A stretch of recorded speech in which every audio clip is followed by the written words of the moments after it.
Amplitude, we got a formula for amplitude on the other sheet. Everybody look at your new formula paper. New formula sheet, Cajun. I don't know where.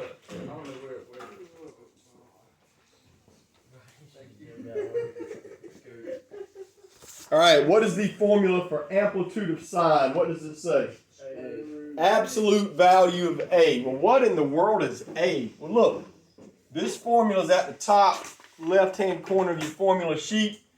A is whatever number goes in front of sine. So on this problem, what is your A? 2. So our answer is 2.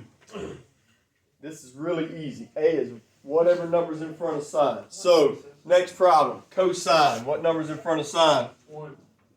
Next problem, cotangent. Wait a second. Look at your formula for cotangent. The only ones that have answers on amplitude are sine and cosine. Everything else is none. We can just skip that one. I'm just going to draw a dash. That's faster than writing none. All right, what about the next one? What's the amplitude? 1. Number 5, what's the amplitude? 1. 6, what's the amplitude? Why none? Because it's a secant. 7, what's the amplitude? Well, it's got a 5 in front. Yeah, but it's 10. But it's 10. There you go. Y'all finish that column. 8 through 14. Write down all the amplitudes. And what's the amplitude of number 14? -8. Positive 8, because it says absolute value, right? So your amplitude is always going to be positive. All right, let's go down the answers. What's the answer for 8? 1, 9, 5, 10, 4, 11, 8, 12, 9. Good. 13, 12, and 14 is 8. Everybody good on amplitude? -8 or regular? Just 8. What's that? -8. No, it's just positive 8 because, look, absolute value of negative 8 is a positive 8. All right, why are we doing all this, guys? Why do we have to learn to fill in the chart? Because we're going to start graphing all this stuff. And before you graph it, Ellis, you got to fill in the chart. I said we were done with graphing like. We were done with that type of graphing. Guys, y'all got 3 more weeks we're going to work in here. And then the last week is final exam stuff. Okay? 3 weeks worth of work, probably 2 more tests. All right, next problem. We got to find period. Everybody look on your formula sheet. Ellis, what does it say the formula is for period for sine? 2 pi over k. 2 pi over k. Does everybody see this? 2 pi over k. Well, what in the world is k? Go up here and look at your formula. It shows you where the k is. K is always the number in front of what? X. All right, good. On number 1, what's my k? Isn't there a 1 right there? 2 pi over 1. 2 pi is your answer on that one. All right, let's do the next one. Hunter, what's going to be my number since k is always the number in front of x, and my formula is 2 pi over k, Hunter? What number? I plug 12 in. You guys probably going to need your calculators for this, Mason. 2 pi over 12, plug it in. Pi over 6. Ella says pi over 6. That's your answer. All right, next problem. Cotangent. Everybody look at your formula sheet. All right, look at the formulas for period. What is different about tangent and cotangent? It's just pi over k. So these are different. So this one is just pi over k. K is the number in front of x. So this one's pi over 1, which is just pi. All right, let's go to number 4. What is k? 4. So that'll be 2 pi over 4. Again, you're going to have to type this in your calculator to simplify it. Put it in your calculator, what do you get? Pi over 2. All right, y'all ready now to go down that column and finish them up? All right, go down that column, and then we will check our answers. I'll do a couple more. I got a couple more up here.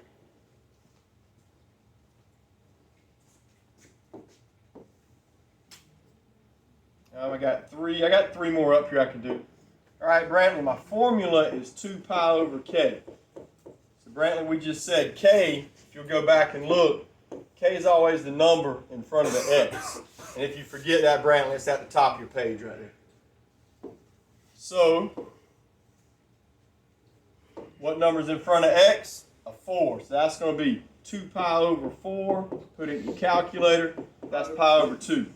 Y'all try 6 and 7. We'll check it.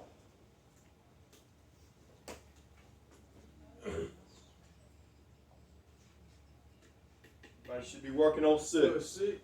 Would it be 1 or would it be negative 6? All right, what's the formula for secant? Look on your sheet.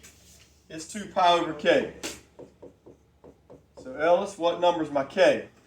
1. So that answer is just 2 pi. Go to 7.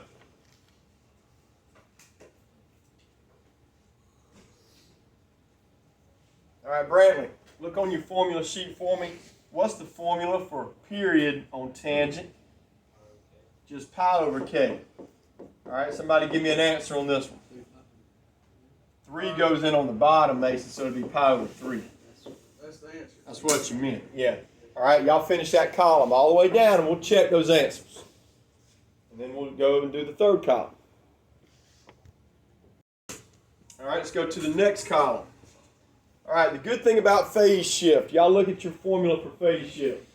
The good thing about this one is the formulas are all the same. None of them change. They're all negative C over K. So we got to see which one's your C, which one's your K. All right, so Mason, right here's your C. Right here's your K. K is always the number in front of X. C is always the second number in the parenthesis. Well, look at number 1, guys. What if we don't have a parenthesis? If you don't have a parenthesis, you can't have a C, which means you don't have a phase shift. Does that make sense? So right now, why don't y'all go down that column and any problem that does not have a parenthesis, mark through it. No phase shift on that one. You can only have a phase shift if it's got parentheses. So that's 7 problems we can go ahead and mark out. All right, here we go. Let's move up now. Let's do number 4. The formula says negative C over K. So here's what it means. Brantley, it means I got to flip the sign because it's got a negative.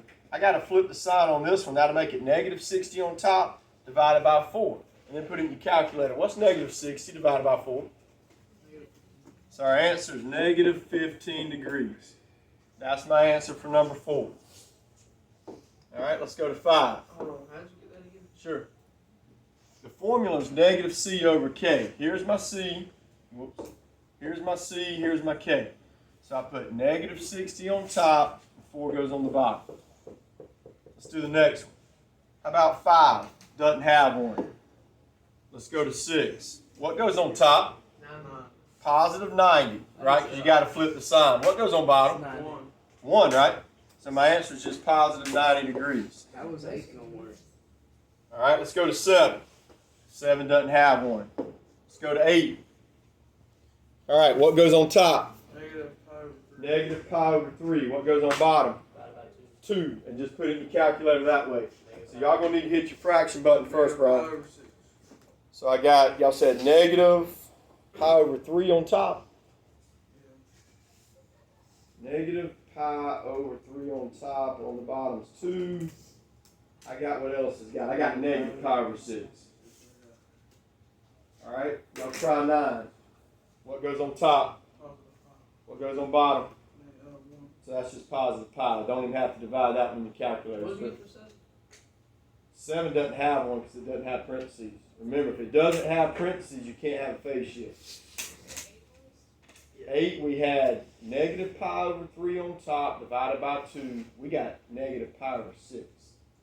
Wait, why would If that you be didn't negative? get that, I need to come look at your calculator. Why would that be a negative? That's a positive pi. Okay, because the formula says put a negative with it on top. So if your number already has a negative banner, you're going to make it a positive.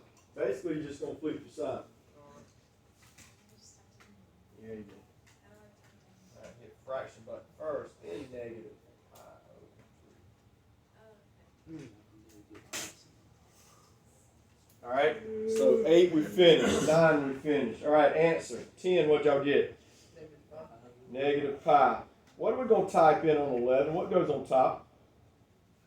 Pi over 2. Pi over 2 goes on top. Positive pi over 2, correct? What goes on bottom? What y'all get? I got positive pi over 6. All right, what's your answer on 12? Pi over 2. Hold on. 12 is not 1, right? Because it doesn't have parentheses. 12, none. 13, none. How about 14? Over 2. Pi over 2. Gotcha.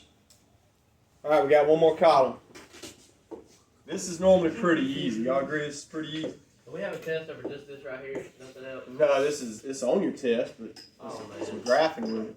Nah, I just Oh, want you this front. should give us an easy test. You got some of these on a test. Like I give you a chart you got to fill out. That's part of your test. Yeah, but like, I don't want anything else. No, it's got some other stuff. Because I know this is just going to get harder. It starts out. It's not going to get that much harder, though.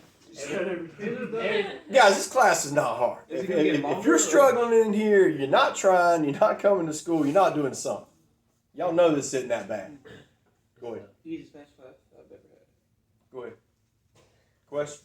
No. All right, last one, location change. Look on your formula sheet. What does it say the formula is for location change? D. What is D? All right, look here. D is always the last number behind the parentheses. So, or it's the last number behind the X, I should say. But there is. All right, look. This one doesn't have 1, so we just put a dash through it, right?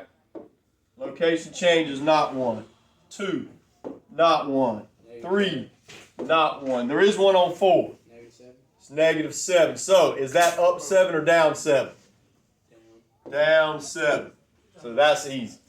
You gotta put down 7. Yeah, you got to put up 7 or down 7 on location change. Because when we start graphing it right, you're going to have to know whether to move it up or down.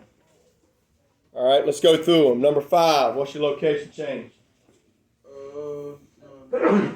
Down 15, right? Wait, I so thought you said did that on purpose. All right, the location change is the number that's on the end behind the X. If you got a number behind the X, that's your location change. All right, so 5 is down 15. What's 6? Up 4. 7.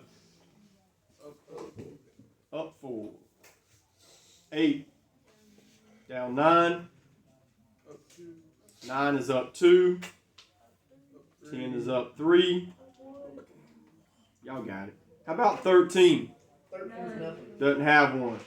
All right, good. All right, y'all's assignment for the rest of class is flip it over and do the other side. Y'all got 18 minutes. Do the same thing we just did. Use your same formulas. If I need to help you, I'll help you. We'll do some together. But if y'all don't need my help, I'm not going to sit up here and make you listen to me. All right, Mason, let's do amplitude first. 5. 5. All right, 2. 1. Good. 3. 1. 4. 1. 5. Uh-oh. How about 5? Doesn't have 1. Put a dash. Why does 5 not have 1? Because on amplitude, don't forget, the only ones that have them are sine and cosine. All right, Mason, answer on 6. Don't have 1. But we get a negative? Like, or do we If have you get a negative, you make it a positive because it's absolute value. 7. 1 over 4. Good. 8. 9. 10. Y'all got it. If I need to help you on the second column, I will. Just get you started. Might have these already up here.